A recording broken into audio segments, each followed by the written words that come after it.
नमस्कार। आज का टॉपिक कुछ अलग है, हिस्ट्री से रिलेटेड टॉपिक लेके आए हैं।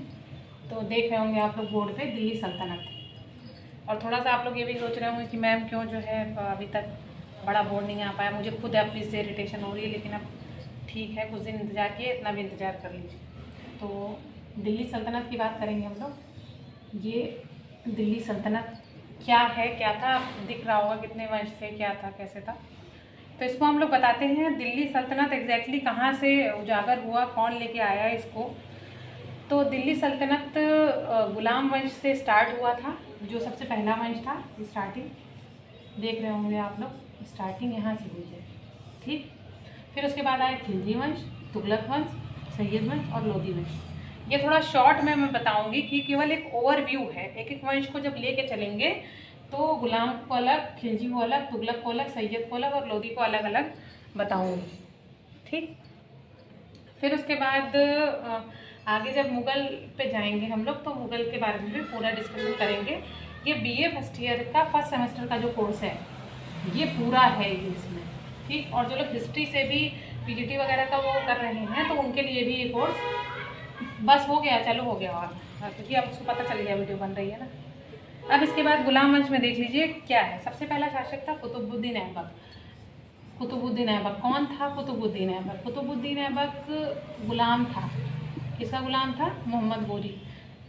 जब वो जा रहा था यहाँ से, तो वो इनको यहाँ पे छोड़ के चला गया, क्योंकि उसको कोई राजवास करने में अच्छा नहीं लग रहा था। उसको ये नहीं समझ में आ रहा था कि यहाँ पे अच्छा होगा कि नहीं। वो लौट रहा था अपने देश, तो उसको तो खैर मार दिया गया। इसको बचना था, इसको शासन की स्थापना करनी थी, तो ये यहाँ पे रह गया। फिर इसके बाद आता है इनका काल देख लेते हैं हम लोग, 1506 से 1510 तक। ये तो आप लोग को 1210, सॉरी 1500 बोल दिया, 1200 लिख सही नहीं हूँ, बोल गलत नहीं, 1210 तक, ठीक। तो ये चीज़ याद रखिएगा, ये बहुत पूछा जाता है कि कितने से कितने में रहे हैं। फिर इसके बाद रज़िया सुल्तान इसमें मेन इंपॉर्टेंट आती हैं। मैं इंपॉर्टेंट चीज़ बता रही हूँ क्योंकि जो है सारी चीज़ें इसमें इंपॉर्टेंट नहीं है।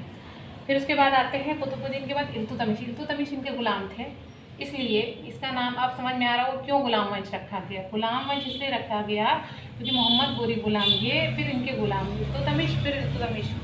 जो भी गुलाम थे, जो लास्ट में बलबन बने थे, वो भी गुलाम ही थे। वो टोपी सी के अपना जीवन व्यतीत करते थे। क्या सीते थे? टोपी।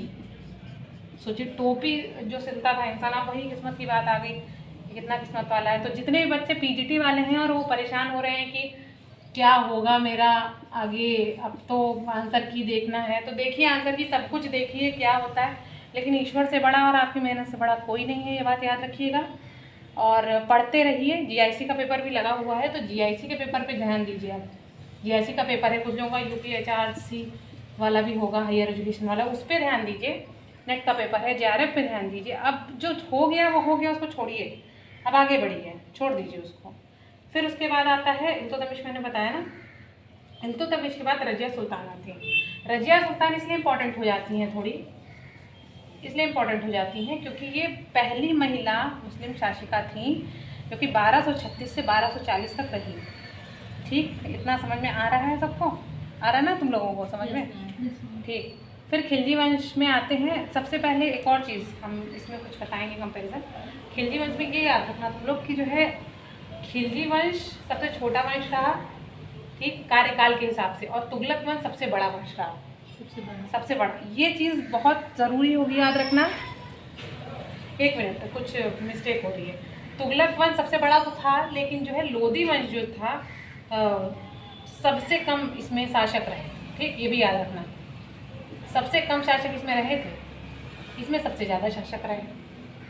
लोधी सबसे कम, लोधी, हाँ, और वो तुगलक सबसे ज़्यादा, ठीक है।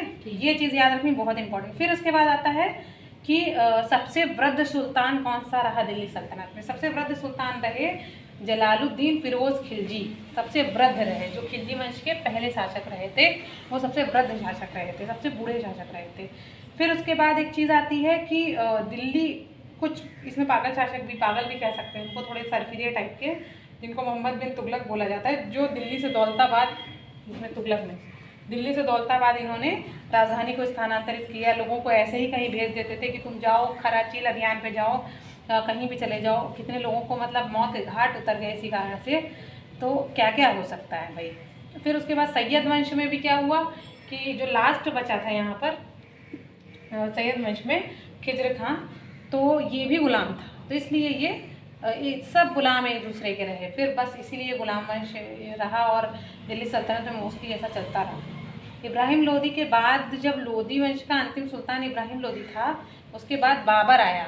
ठीक, बाबर को बुलाया था 3 लोगों ने। जब मुगल वंश बताएंगे तब उसको बताएंगे कि क्या एग्जैक्टली हुआ था। तो इब्राहिम लोदी जब आए ये लोदी वंश में, तो ये ख़त्म हो गया था शासन। उसके बाद एक चीज़ और जाननी इम्पोर्टेंट है इसमें, जो छोटी छोटी चीज़ें हैं जो इम्पोर्टेंस रखती हैं वो हम बता दे रहे हैं।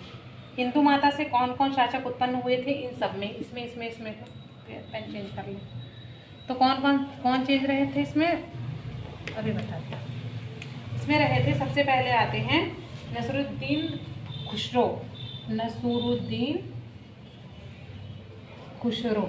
ये खिलजी वंश में थे, ये सबसे पहले थे जो हिंदू माता से रहे।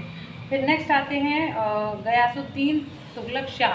तुगलक वंश का प्रथम शासक जो था वो भी हिंदू माता से हुआ था, गयासुद्दीन तुगलक जो था। गयासुद्दीन तुगलक ने सिंचाई की योजनाएं, बहुत सारी अच्छी अच्छी योजनाएं चलाई उन्होंने। फिर उसके बाद आता है फिरोज शाह तुगलक, जो थे बहुत फेमस जो शासक थे। फिरोज शाह तुगलक जो शासक थे, तो उसके बाद वो जो है वो भी थे हिंदू माता से। फिर नेक्स्ट सिकंदर लोदी भी हिंदू माता से ही उत्पन्न हुए थे। ठीक, तो ये कुछ इम्पोर्टेंट चीज़ें थी जो हमें जानना बहुत ज़रूरी थी इसके लिए, और यही रखते हैं हम लोग। और फिर उसके बाद हम लोग नेक्स्ट लेक्चर में करेंगे। अगर आप लोगों की डिमांड होगी तो इसमें बताया जाएगा कि क्या कैसे। ठीक, इसकी शॉर्ट ट्रिक्स भी बताऊँगी अगर आप लोग बोलेंगे। हैशटैग शॉर्ट ट्रिक्स में जाके देखिए। नमस्ते। लाइक शेयर सब्सक्राइब करना मत भूलिएगा।